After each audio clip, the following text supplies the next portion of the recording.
Sore hari ini Engkau bicara kepada setiap kami tanpa terkecuali. Buat kami menangkap dengan hikmat, dengan wahyu, dengan pengertian daripada-Mu ya Tuhan. Ajari sungguh kami bisa mengerti semuanya ini. Membaca akan tanda zaman. Dan Tuhan akan memberi kami hikmat untuk kami mengerjakan semua sesuai dengan apa yang Tuhan mau. Singkirkan semua kemalasan, singkirkan semua acuh tak acuh. Beri kami hati yang sungguh merindukan Tuhan, mengejar akan Tuhan dan kehendak-Nya yang sempurna, mencari akan kerajaan Tuhan dan kehendak-Nya. Kami percaya itu yang paling utama dalam hari-hari ini. Tolong kami Tuhan, lawat kami. Jangan lewatkan satupun di antara kami. Kami tahu anak-anak-Mu, kami akan pulang dengan berkat dan anugerah yang luar biasa. Terima kasih Tuhan. Di dalam nama Tuhan Yesus. Dan semua kita berkata, amin. Silakan duduk dalam hadirat Tuhan. Saudara, hari Senin pagi yang lalu saya sudah bangun pagi-pagi karena persiapan akan berangkat ke Jakarta untuk seminar atau SARK yang diadakan setiap bulan sekali. Pagi itu saya bangun lebih pagi dari biasanya.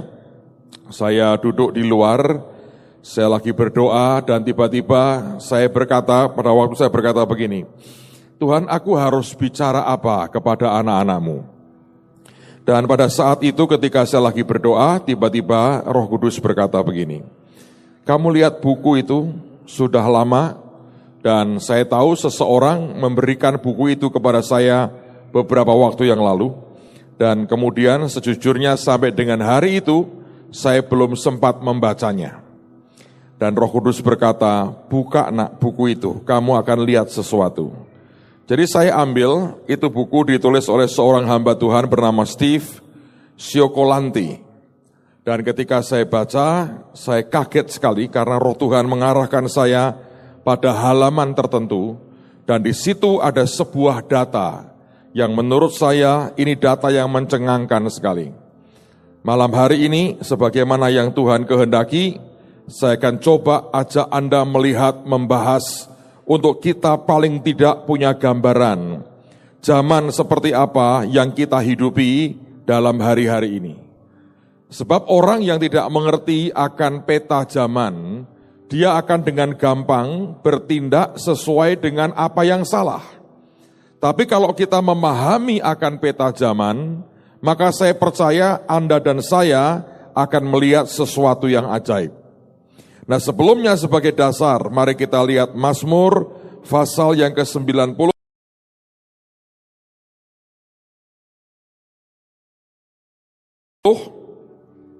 Ayat yang ke-12, sebuah bagian perenungan firman yang ajaib sekali. Mazmur 90, lihat pada ayat yang ke-12. Alkitab mengatakan, ini sebuah doa yang mengatakan, ajarlah kami menghitung hari-hari kami sedemikian. Lalu kemudian dia berkata, hingga kami beroleh hati yang bijaksana. Saya mau ulang lagi akan ayat ini, Mazmur 90 ayat yang ke-12, sebuah doa permohonan yang ajaib yang berkata, ajarlah kami menghitung hari-hari kami sedemikian, hingga kami beroleh hati yang bijaksana. Saudara, Tuhan dalam firman-Nya mengajarkan kepada kita untuk menaikkan satu doa. Dan dalam doa itu dia berkata, engkau harus berdoa dengan mengatakan, ajarlah kami menghitung hari-hari kami. Seringkali kita tidak pernah menghitung yang namanya hari-hari kita. Padahal ini merupakan salah satu kekayaan kita yang pada waktu itu berlalu, tidak mungkin dengan cara apapun Anda bisa mendapatkannya kembali. Apa yang terjadi kemarin sudah kita lewati, bahkan yang terjadi sejam yang lalu sudah kita lewati, kita nggak bisa mendapatkannya kembali. Itu sudah hilang selama-lamanya.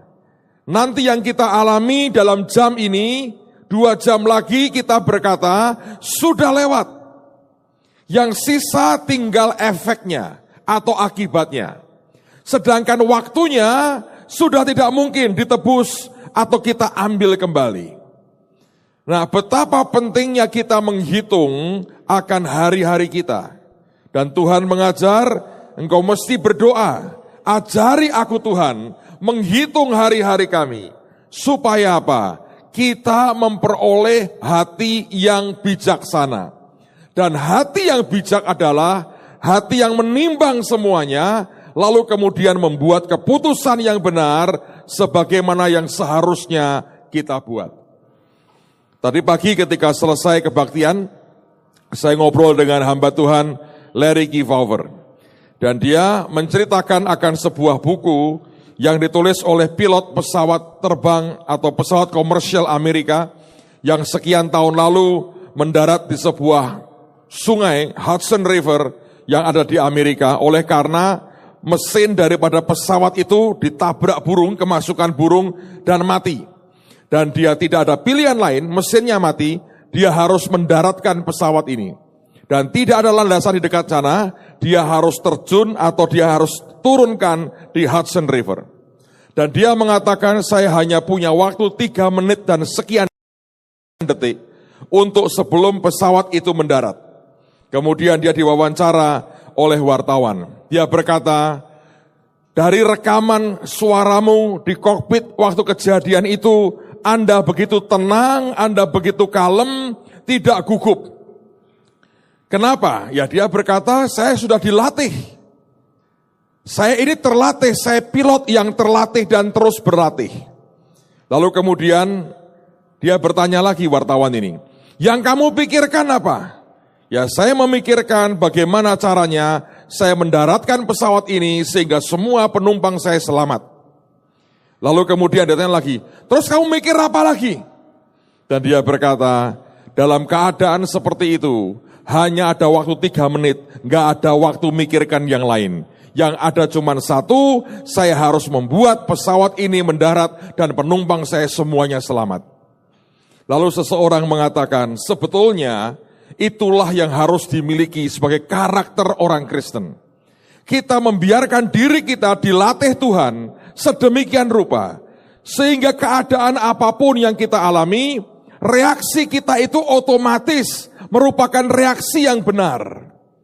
Kalau kita bisa menghitung akan hari-hari kita, kalau kita bisa melihat akan peta zaman, dan paling tidak kita punya sebuah gambaran apa yang kira-kira akan terjadi, saya berharap reaksi kita dengan apapun yang kita alami akan didapati benar dan menyukakan hati Tuhan. Amen, saudara.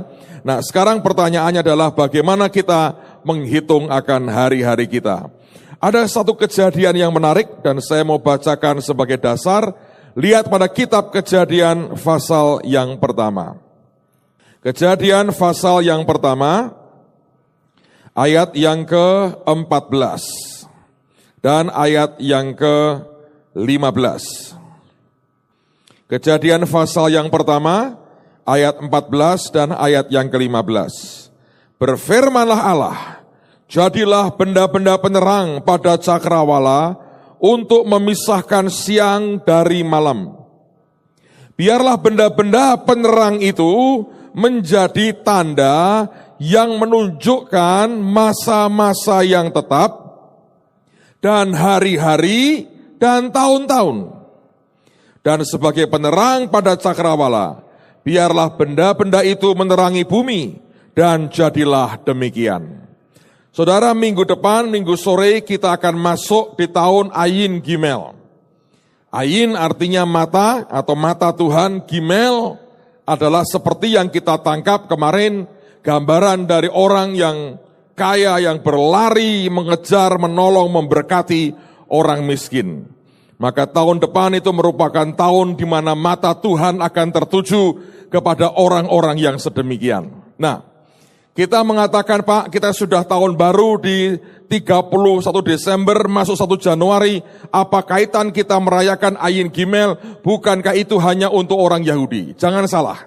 Kalau kita membaca Alkitab, maka ternyata setelah dibuktikan oleh zaman, maka perhitungan yang Tuhan berikan kepada orang-orang Yahudi sampai hari ini tetap merupakan perhitungan yang Tuhan pakai untuk umat manusia.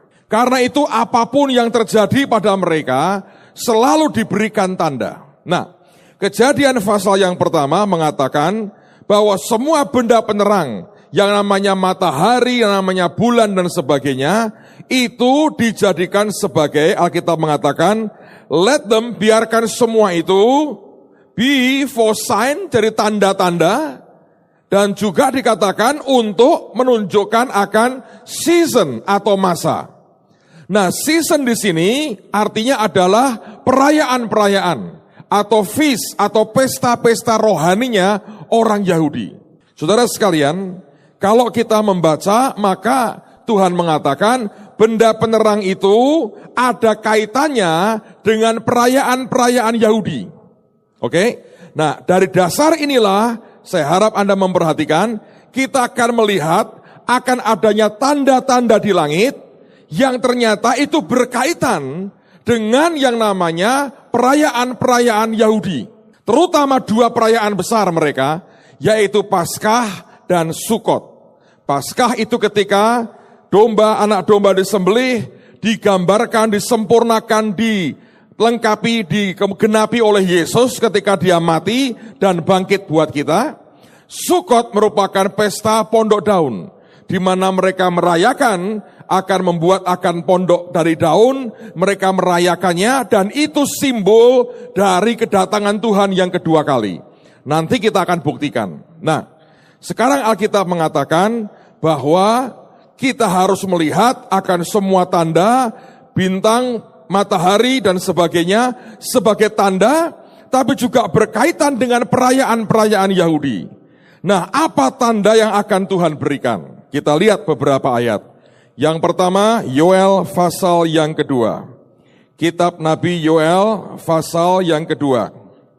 Kalau Anda sudah ketemu di Yoel pasal yang kedua, perhatikan pada ayat yang ke-31. Saya baca mulai ayat yang ke-30.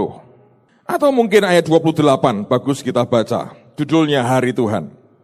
Kemudian pada hari itu akan terjadi bahwa aku akan mencurahkan rohku ke atas semua manusia, maka anak-anakmu laki-laki dan perempuan akan bernubuat, dan orang-orangmu yang tua akan mendapat mimpi, teruna-terunamu akan mendapat penglihatan-penglihatan.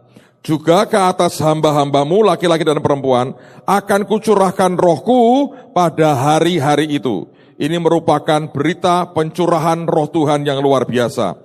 30, aku akan mengadakan mujizat-mujizat di langit dan di bumi, darah dan api dan gumpalan-gumpalan asap.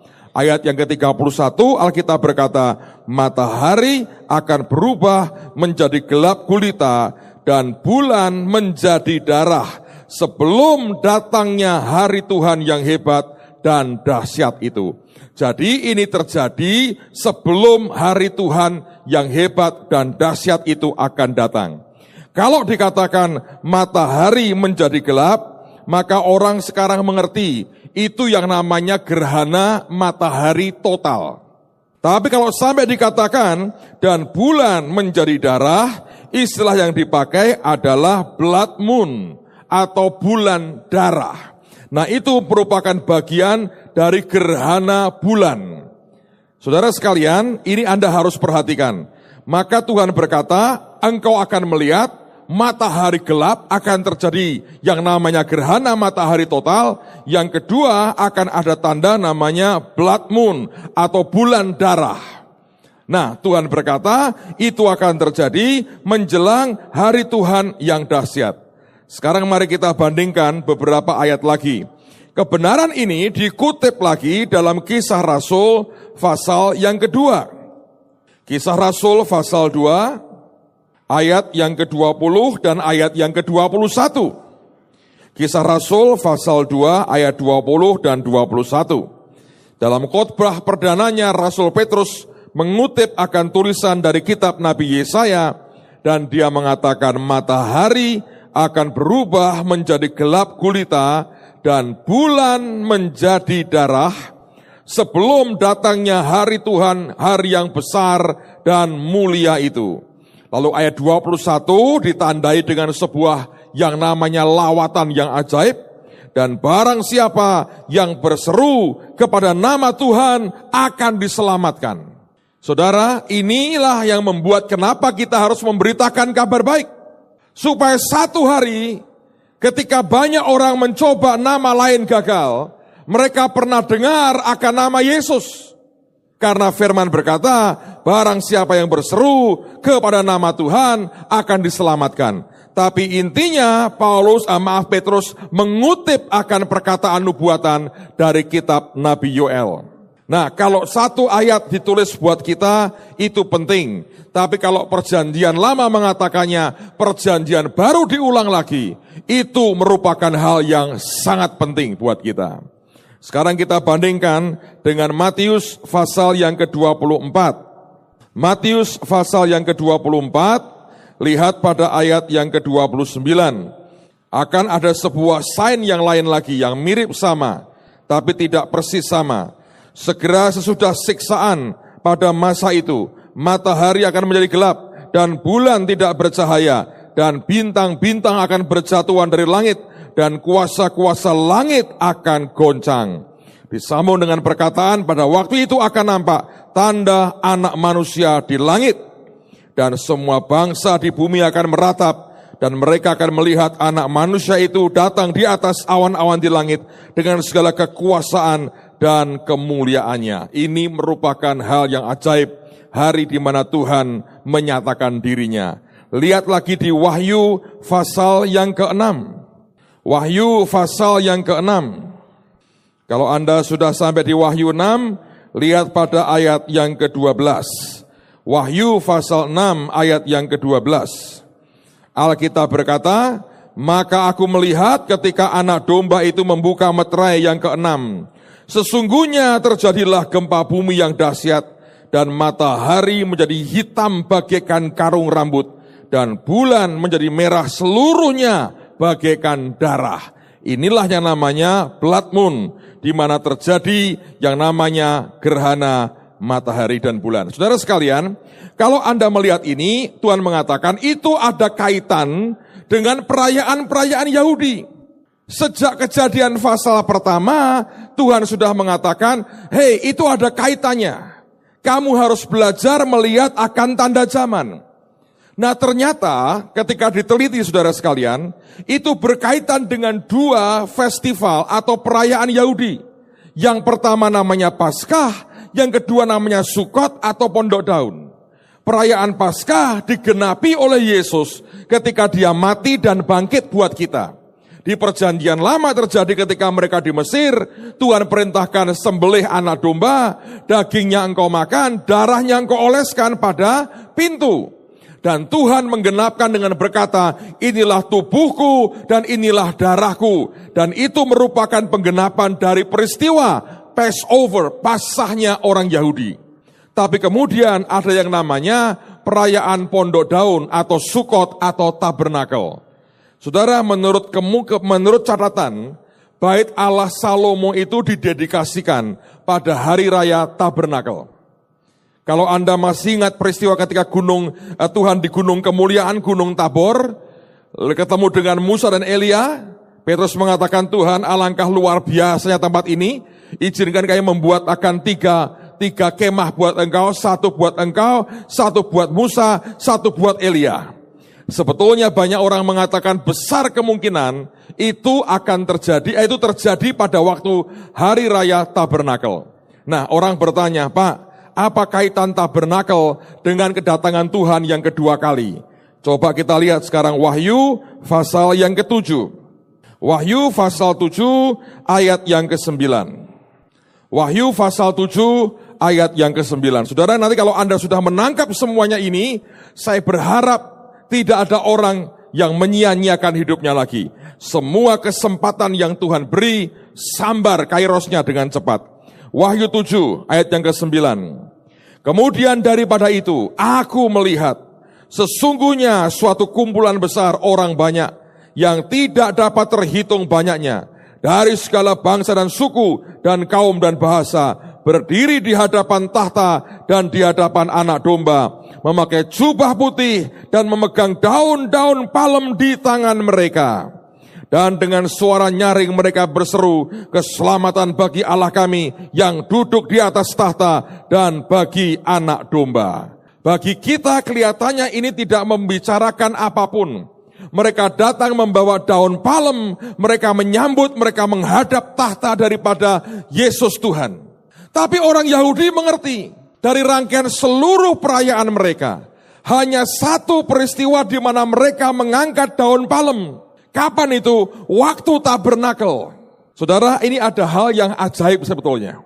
Paskah yang awal di Mesir digenapi oleh Yesus persis di tanggal yang sama. Hari Pentakosta itu merupakan pesta tuaian besar, digenapi dengan turunnya Roh Kudus persis hari yang sama. Jadi orang mulai berkata, apakah dengan demikian begitu kita melihat pola perayaan akan orang-orang Yahudi, kita bisa mengatakan nanti pola penggenapannya akan sama. Nah, mereka sedang memakai daun palem, itu merupakan seperti gambaran simbol pesta tabernakel. Karena memang itu merupakan gambaran kedatangan Tuhan yang kedua kali. Jadi ada dua perayaan besar mereka, Paskah dan Sukot atau Paskah dan Tabernakel. Apa kaitannya, Pak? Dengan tanda di langit? Dengan matahari dan bulan, apa kaitannya? Sebentar saya akan tunjukkan, tapi saya memberikan Anda data ini dulu, saudara. Tidak sepanjang tahun ada gerhana seperti itu. Tidak sepanjang tahun terjadi yang namanya blood moon. Tidak sepanjang tahun. Menurut tulisan yang ada di data sebenarnya, maka orang mengatakan begini. Di sekitar tahun 1500-an, terjadi 6 kali yang namanya gerhana bulan. 6 kali. Selama 1 abad, hanya 6 kali. Dan tidak ada satupun yang tepat dengan pas perayaan Yahudi. Nggak ada. Tahun 1600-an, sepanjang 100 tahun, tidak pernah terjadi. Ada namanya gerhana bulan apapun. Seperti yang Alkitab berkata, blood moon atau bulan darah, tidak terjadi. Sepanjang tahun 1700-an, selama 100 tahun juga nggak terjadi. Ini bukan fenomena alam biasa. Karena tidak di semua abad pernah terjadi seperti itu. Tahun 1800-an juga tidak pernah terjadi. Sepanjang 100 tahun adanya blood moon seperti yang Alkitab katakan. Tidak pernah terjadi. Tapi tahun 1900-an terjadi 2 kali yang namanya gerhana bulan. Nah, sekarang saya ajak Anda melihat saya buatkan beberapa tabel. Ada satu kejadian, semua yang terjadi ini berkaitan dengan apa yang terjadi pada orang Yahudi. Jadi bukan hanya perayaan Yahudinya yang cocok, tapi selalu berdekatan dengan apa yang dialami oleh orang Yahudi. Saya harap Anda memahami ini dan belajar dengan cepat. Coba tunjukkan tabel yang pertama. Tahun 1492, itu sebetulnya di Eropa terjadi sesuatu.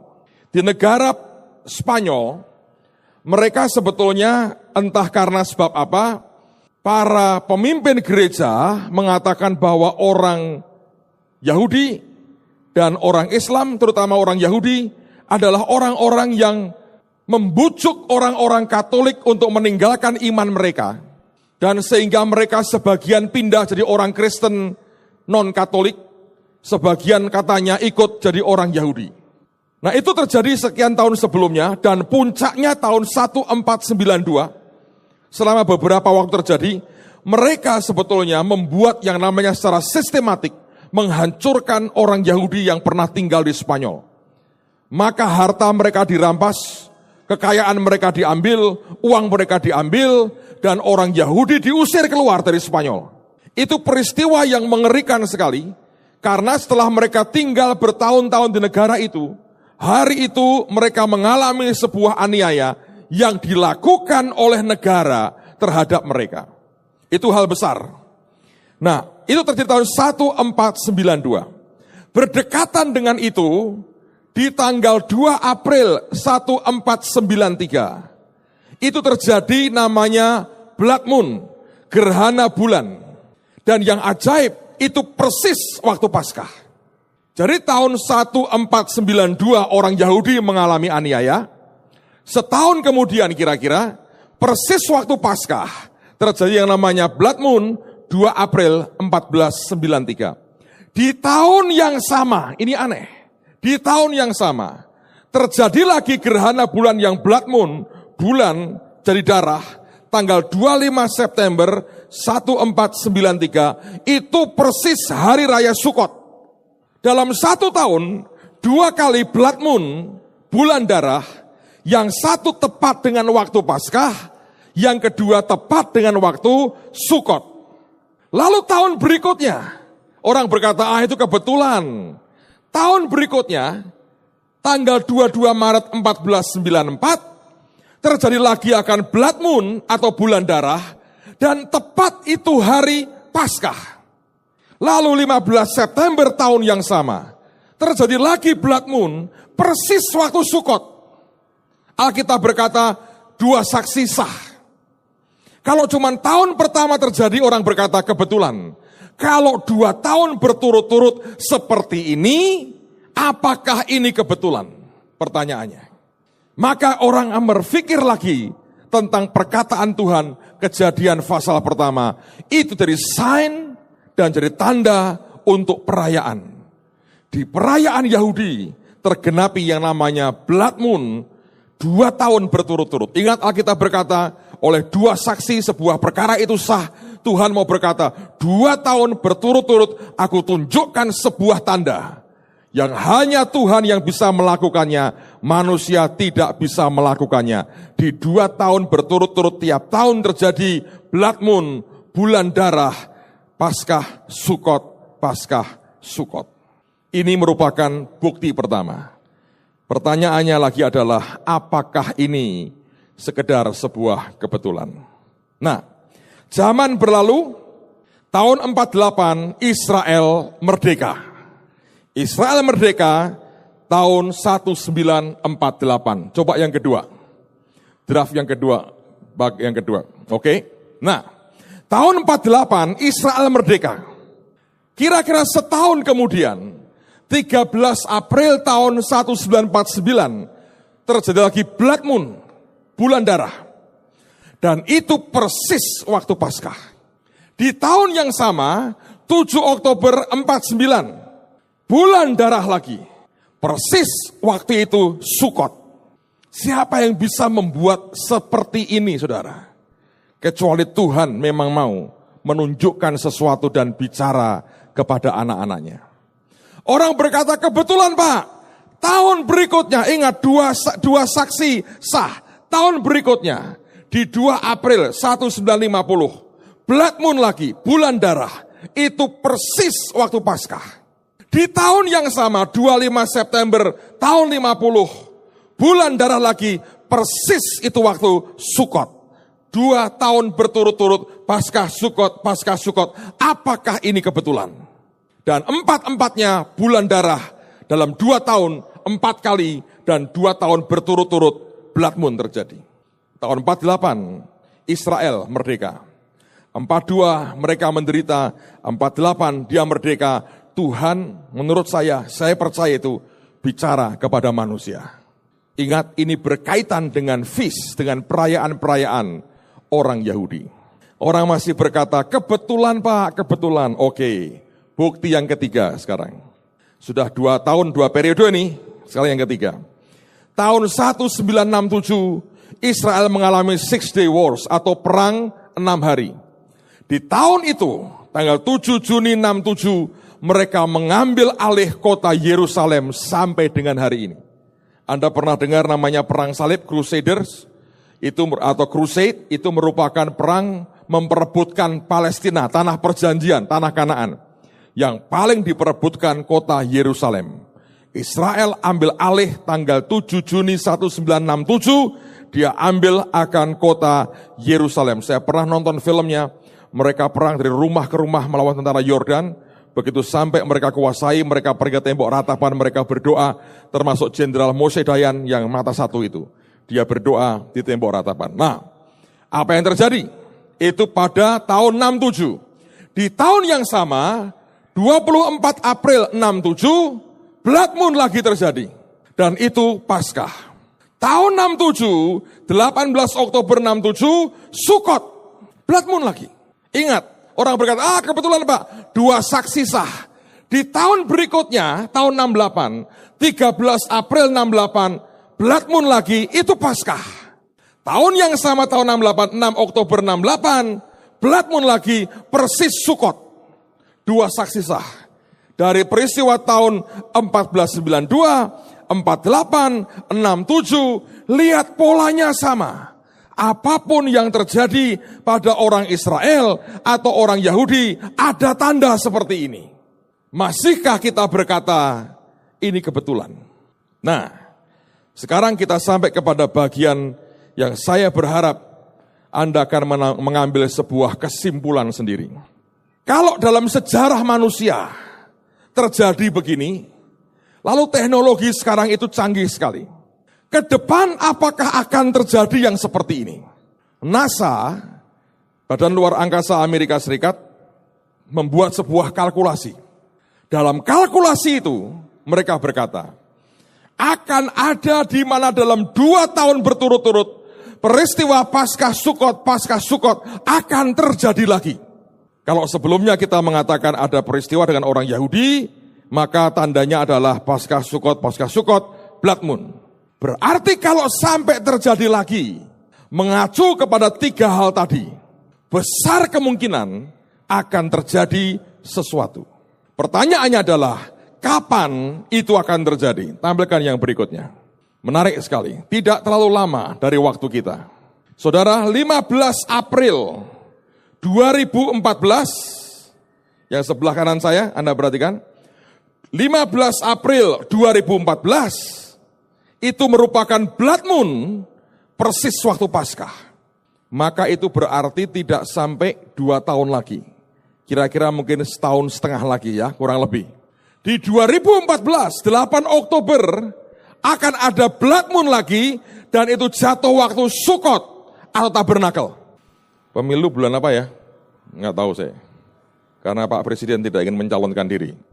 4 April 2015 tahun berikutnya, pas Paskah, Blood Moon lagi. Ini hitungan NASA. 28 September 2015, Blood Moon lagi pas Sukot.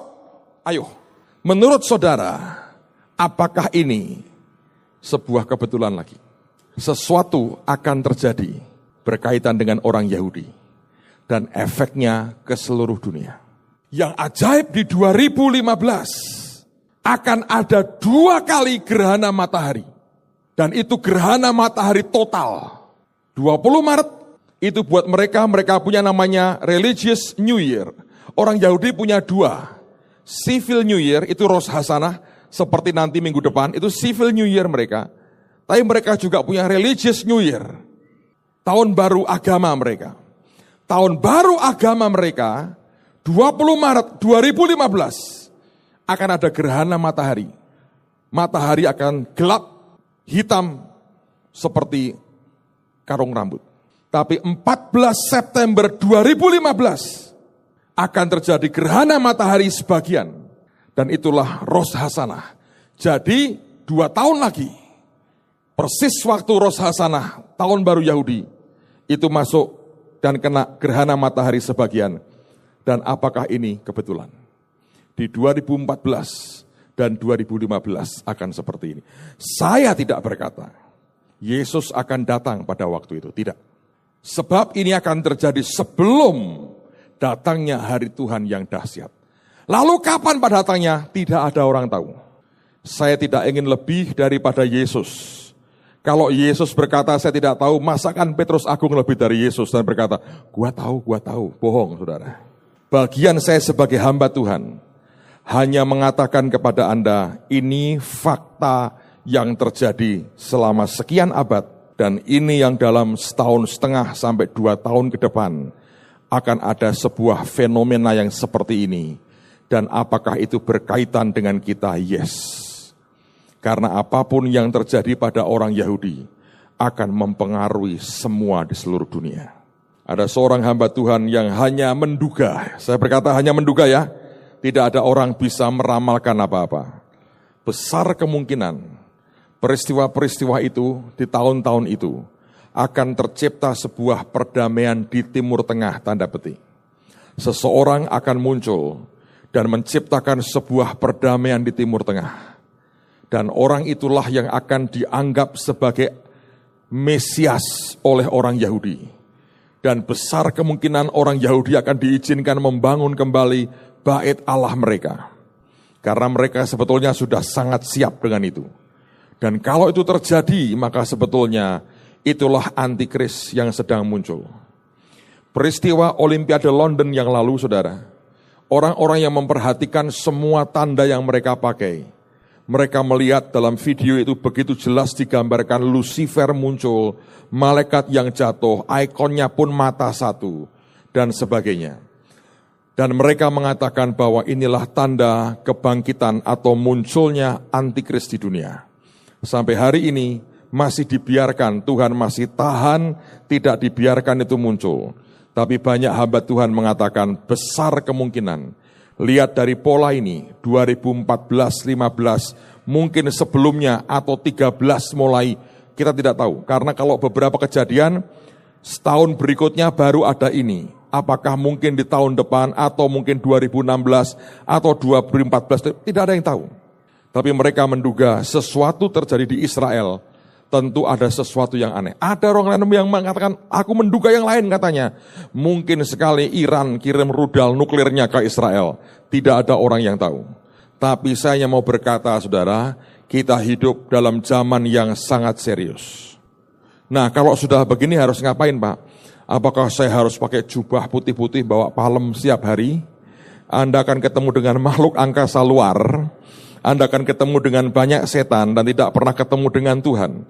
Tuhan akan sedih kalau melihat gerejanya, anak-anaknya pakai pakaian putih-putih, naik puncak gunung, bawa palem begini-begini. Dia akan, maka Alkitab berkata, maka menangislah Yesus. Kedatangannya akan dia tunda dan dia berkata, malaikat tuh beresin orang-orang gila itu. Ngapain mereka ke situ? Bukan itu yang Tuhan inginkan. Yang Tuhan mau adalah, Alkitab berkata, berbahagialah hamba yang ketika tuannya datang, Tuhannya datang, didapati sedang melakukan akan pekerjaannya. Ini hari-hari yang menurut saya ajaib sekali. Saya percaya sesuatu yang ajaib sedang ada di depan kita. Semua tanda-tanda ini hanya sebagai sebuah sign, tanda, mengingatkan kita bahwa kita tidak boleh lagi main-main dengan hidup kita. Kerjakan tugas kita, selesaikan bagian kita. Kapanpun Tuhan datang, haleluya, kita akan bersama-sama dengan Dia.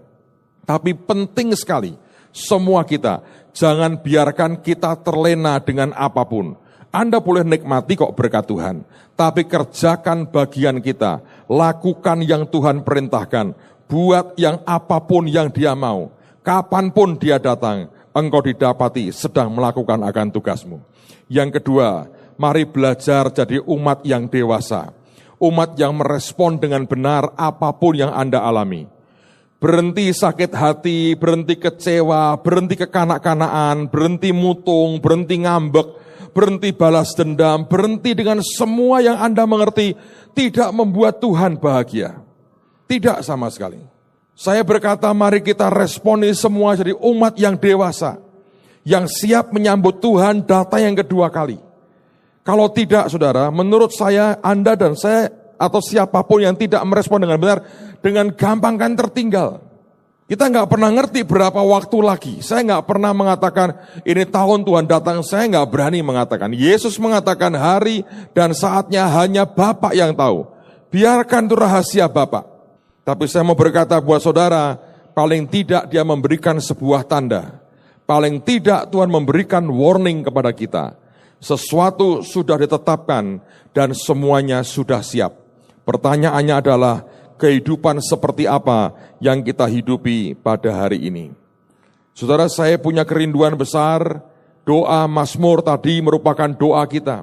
Ajari aku Tuhan untuk menghitung hari-hariku, supaya aku beroleh hati yang bijaksana. Bijaksana artinya reaksi kita. Apapun yang datang dalam kehidupan kita, mari bereaksi benar. Buat apa kita bereaksi salah dan negatif? Buat apa kita bereaksi yang kita ngerti Tuhan gak suka? Buat apa kita bereaksi yang hanya memuaskan kepentingan daging kita? Sedangkan hari-hari ini sudah makin kelihatan dan segala sesuatunya sudah makin dekat. Saudara sekalian, bukankah kita bersyukur kita hidup pada akhir dari akhir zaman? Saya mau kita lakukan tugas kita, tidak boleh mengendorkan akan semangat kita, penginjilan kita, memberitakan kabar baik, mengerjakan apapun yang Tuhan berikan hari ini, lakukan. Tidak akan sia-sia. Ada orang berkata, Pak, kalau cuma tinggal setahun, saya kerja apa? Saya ngurusi petani ini susah, Pak. Saya berkata tidak. Anda urusi, Anda bersaksi. Nanti kalau pengangkatan kan mereka ditinggal, Pak. Begitu mereka dengar nama Yesus, siapa tahu? Di tengah-tengah semua kekalutan, nama itu terngiang kembali. Karena tugas Roh Kudus dan hanya Roh Tuhan yang bisa menobatkan orang. Bagian kita nginjil, beritakan firman, beritakan nama Yesus sebanyak-banyaknya. Di sebuah titik tertentu ketika dia ingat nama Tuhan, dia berseru, kata Alkitab, akan diselamatkan. Dan tiba-tiba Anda akan melihat orang-orang akan mengalami anugerah yang ajaib. Bagian kita tinggal bersaksi. Bagian Roh Kudus akan membuat mereka kenal dengan Tuhan Yesus. Itu saja. Kerjakan sebanyak-banyaknya. Lakukan apapun yang terbaik yang Tuhan sediakan buat kita. Semua yang Tuhan sediakan hari-hari ini, ambil, sambar dengan kuat. Semua blessing, semua berkat Tuhan, ajaib, ambil semua. Kita terima berkat Tuhan minggu depan. Hari Rabu mulai jam 3 sore, jam 4 sore, Morris Serlu akan bersama-sama dengan kita selama 4 hari. Ini pengalaman yang ajaib dan ajaib sekali.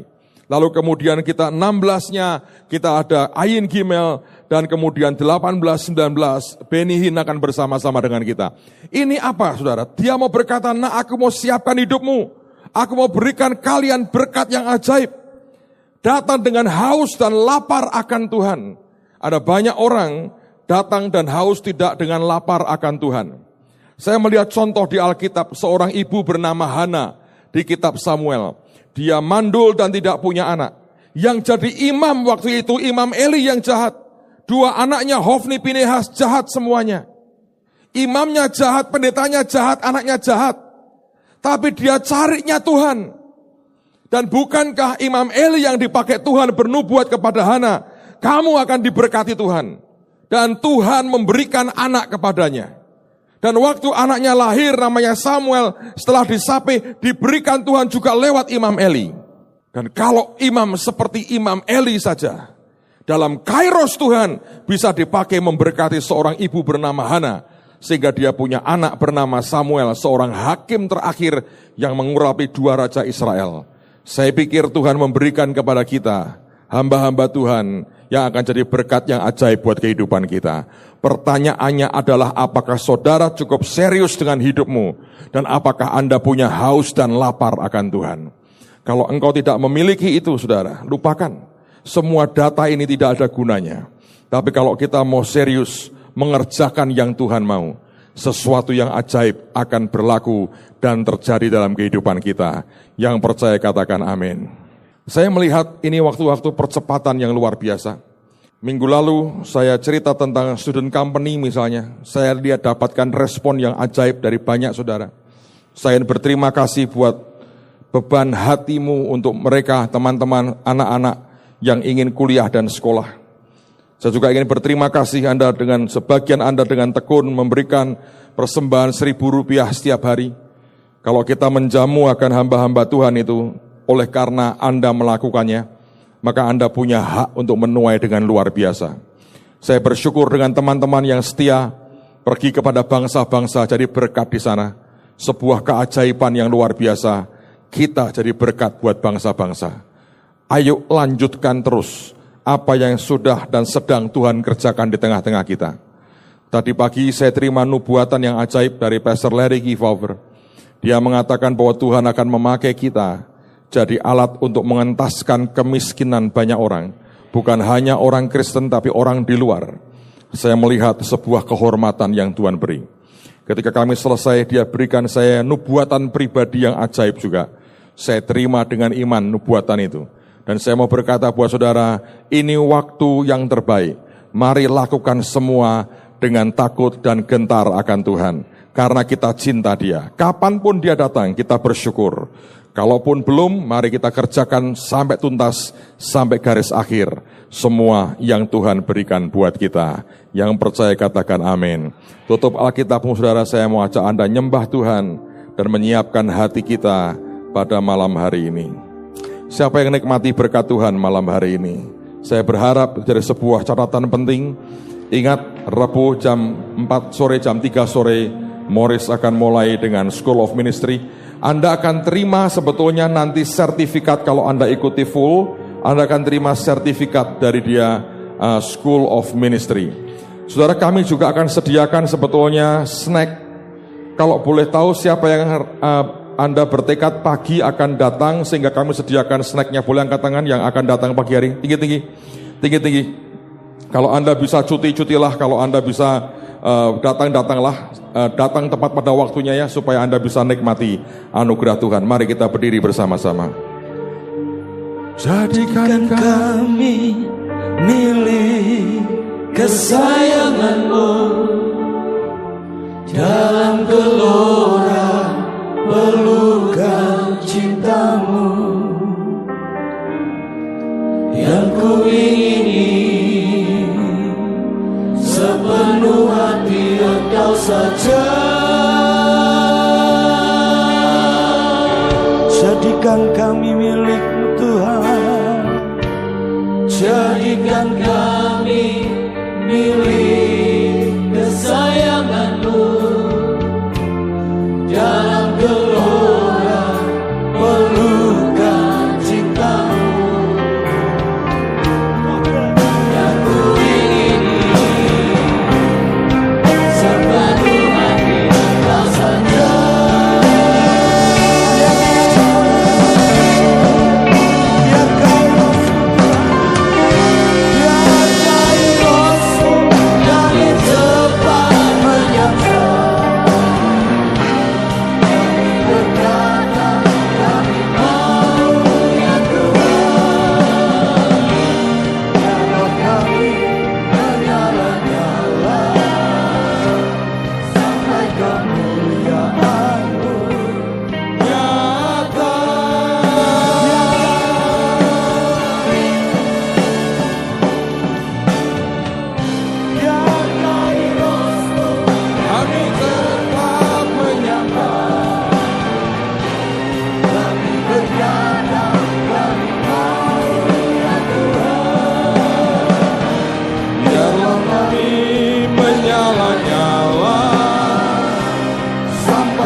Kemuliaan-Mu nyata.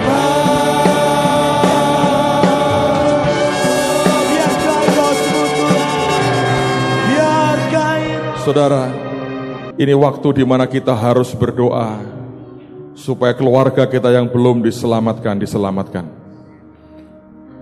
Saya berharap semua kita akan sungguh-sungguh bawa anggota keluarga kita yang belum kenal Tuhan.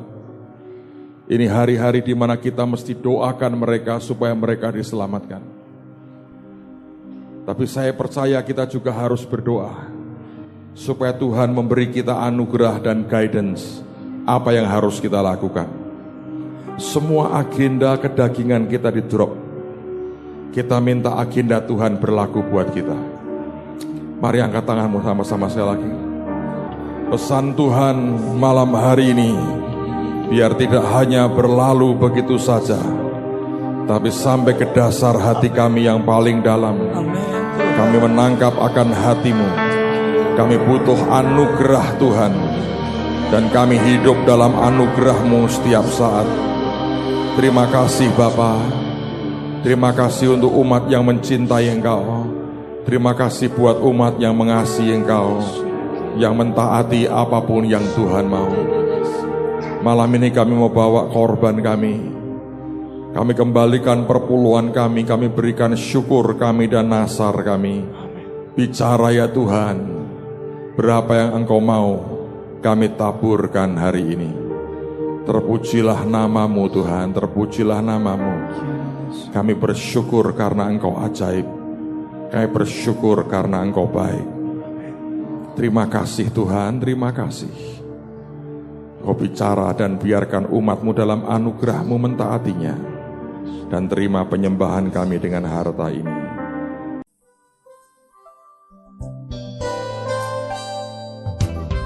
Anda diberkati dengan pemberitaan firman Tuhan. Dapatkan kaset, VCD, CD, MP3, dan buku-buku rohani dari hamba-hamba Tuhan, Evangelis Yusak Cipto, Pendeta Petrus Agung, Evangelis Iin Cipto, dan hamba-hamba Tuhan lainnya. Tersedia juga banner dan alat-alat tarian lainnya. Hanya di toko buku Bless to Bless. Bless to bless, bless to bless.